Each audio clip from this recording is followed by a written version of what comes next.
নজর রাখবো পরবর্তী সংবাদে। পঞ্চায়েতের টাকা লুটেপুটে খাচ্ছে পঞ্চায়েত মেম্বার, এমনই অভিযোগ তুলেছে এবার স্থানীয়রা। এক প্রকার ক্ষোভে ফুঁসছে গ্রামবাসীরা। ঘটনা যুবরাজনগর বিধানসভার অন্তর্গত যুবরাজনগর গ্রাম পঞ্চায়েত এলাকায়।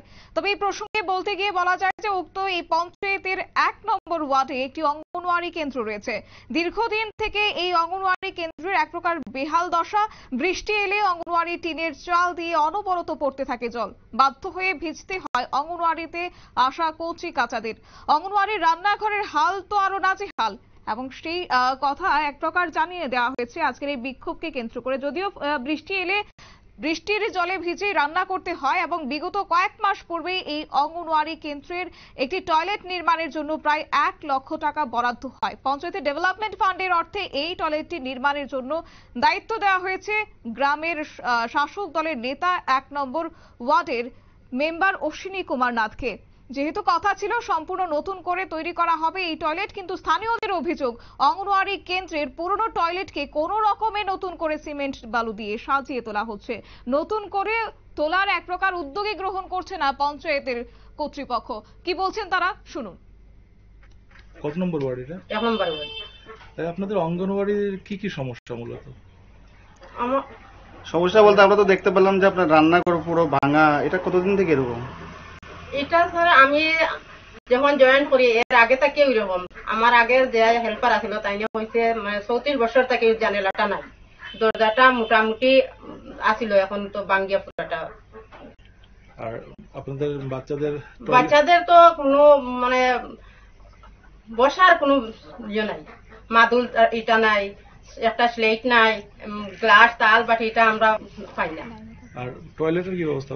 টয়লেট তো এটা নতুন বানাইছে। কতদিন হইব?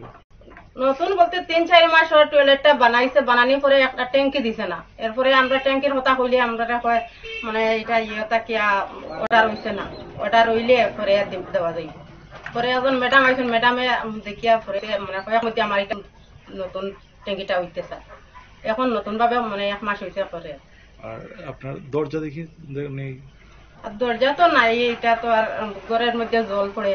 না টয়লেটের দরজাটা লাগানি আমরা ইউজ করছি না, একদিনও ইউজ করছি না, দরজা ভাঙ্গিয়া পড়ে গেছে। তো ট্যাঙ্কি বানানোর জন্য কাকে বলছিলেন আপনি? ট্যাঙ্কি বানানোর জন্য আমি পঞ্চায়েত জানাইছি, এরপরে আমার ওয়ার্ডের যে মেম্বার তাইনেরও জানাইছি। ওয়ার্ডের মেম্বার নাম কি? অশ্বিনী কুমার নাথ। আপনাদের অঙ্গনওয়াড়ি কেন্দ্রে কি জল পড়ে? বৃষ্টি আসছে? জল পড়ে। রান্নাঘর তো আপনারা দেখতেও পাইরা।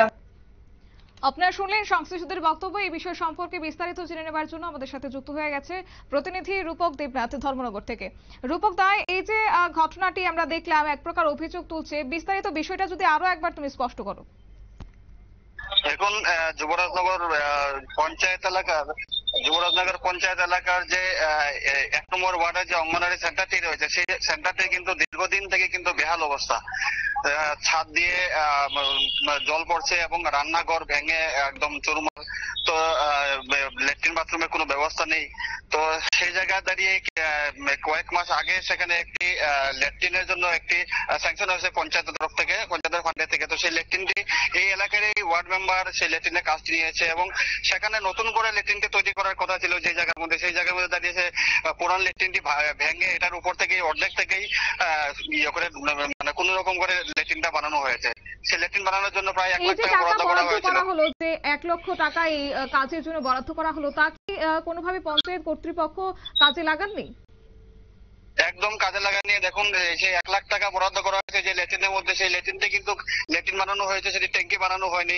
পরবর্তী সময় ভিডিও যে এলাকাবাসী আছে ওরা সে খুব উপরে দিয়েছে। তো সেখানে ভিডিও ম্যাডাম গিয়েছিলেন, ভিডিও ম্যাডামের চাপে পড়ে শেষমেশ সেখানে ছোট্ট একটি ট্যাঙ্কি করে দেওয়া হয়েছে। কিন্তু সেই ল্যাট্রিনটি কিন্তু পুরোটা নতুন করে ল্যাট্রিনটি বানানো হয়নি। আচ্ছা, তো সেক্ষেত্রে পঞ্চায়েত কর্তৃপক্ষকে এক প্রকার দুর্নীতিতেই জড়িয়ে গেলেন। একদম সেই কথা বলা যায় যে পঞ্চায়েত সেই যে কাজটি হয়েছে সেই কাজটি কিন্তু সেই কাজের মতো কাজ হয়নি। সেখানে কোন রকমই সেটা ভাঙাচোরা লেপ দিয়ে সেটা করা হয়েছে কাজটা। তো অঙ্গনওয়াড়ি যারা কর্তৃপক্ষরা রয়েছেন তারা কি বিষয়টি অবগত করেছেন প্রশাসনকে? একদম সেটা ভিডিও ম্যাডামকে জানানো হয়েছে এবং তিনি আশ্বাস দিয়েছেন যে ইতিমধ্যে তিনি সেখানে ইন্সপেকশনে যাবেন এবং ঘুরে দেখবেন যে কি হয়েছে। মূলত এখন তাদের দাবি কি থাকছে? মূলত এখন তাদের বর্তমান দাবি কি থাকছে?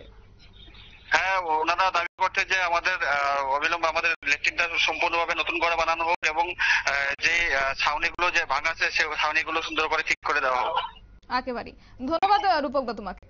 বিস্তারিত বিষয় তুলে ধরলো আমাদের প্রতিনিধি রূপক দেবনাথ। তবে এই ক্ষেত্রে কিন্তু একাধিকবার জানানো হয়েছে প্রশাসনকে, তবে কোনো ধরনের কোনো হেলদোল নেই এবার কর্তৃপক্ষের। এই নিয়ে এক প্রকার ক্ষোভ উগরে দিয়েছে এবং যেখানে বলা হচ্ছে যে অঙ্গনওয়াড়ি কেন্দ্রের এক প্রকার টিনের ছাদ এক প্রকার ফুটো হয়ে গেছে, যাকে কেন্দ্র করে কিন্তু যারা কচি কাচারা আসছেন তারা কিন্তু রীতিমতো ভোগান্তির শিকার হচ্ছেন।